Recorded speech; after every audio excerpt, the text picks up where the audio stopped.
কালো বৌমা। কি গো লতা? আরে দিদি এসো এসো, শুনলাম তোমার ছেলে নাকি কালকে বিয়ে করে বউ নিয়ে এসেছে। হ্যাঁ গো দিদি, আর বলো না। কই গো তোমার নতুন বউর মুখখানা দেখিনি। কি গো লতা, তোমার বৌমা তো কালো কেন? জানি না গো দিদি, কি দেখে যে মেয়েকে আমার ছেলে বউ করে এনেছে। সত্যি গো লতা, তোমার অমন সুন্দর ছেলে শেষ পর্যন্ত কালো বউ বিয়ে করে এনেছে। ছি ছি।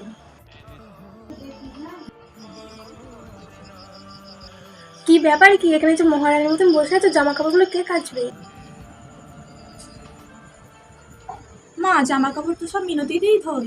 আজ থেকে আর লতিকা আসবে না। তুমি দেখতে প্রত্যেক মাসে ফালতু ফালতু মাইনে কেন দেবো? কি গো, যাও, কথা কানে সারছে না। বাচ্চা হওয়ার আগে এ কি বৌমা, এ কি করছো? কেন মা? রাখো রাখো, ঝাড়টা রাখো। আজ থেকে তোমার ঘরের কোনো কাজ করতে হবে না। আরে এক মুখ ঘুমটা নিয়ে তোমার হাঁটতে হবে না। কেন মা, আপনি কি আমাকে মেরে নিয়েছেন?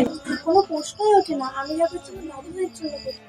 শোনো বৌমা, তোমার বাড়ি কোনো কাজ করতে হবে না। তুমি আজ থেকে শুধু খাবা আর রেস্ট করবা। আমার কিন্তু একটা ফর্সা টুনটুকে সুস্থ নাতি চাই। এনাও বৌমা, আজ থেকে ক্রিমগুলো মাখবা। মা, এগুলো কিসের ক্রিম? এগুলো মাখবা, আর আমি বলে দিচ্ছি, আমার কিন্তু একটা দাদু ভাই চাই। এ নাও।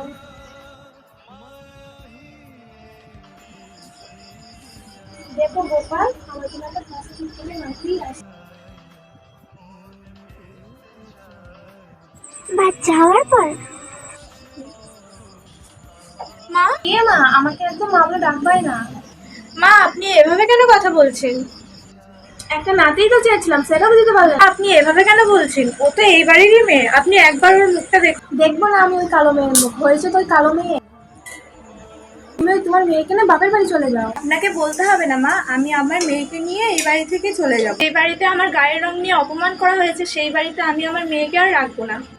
আর মা, আপনি একটা মেয়ে হয়ে অন্য একটা মেয়েকে কি করে অপমান করেন? আর মা, আপনি যে 3 বেলা যে কৃষ্ণের পুজো করেন, সেই কৃষ্ণের গায়ের রঙও কিন্তু কালো। এরকম নিজ মানসিকতার বাড়িতে আমি আমার মেয়েকে নিয়ে আর এক মুহূর্ত থাকবো না। Hello guys, please like, comment, share এবং সাবস্ক্রাইব করে দাও।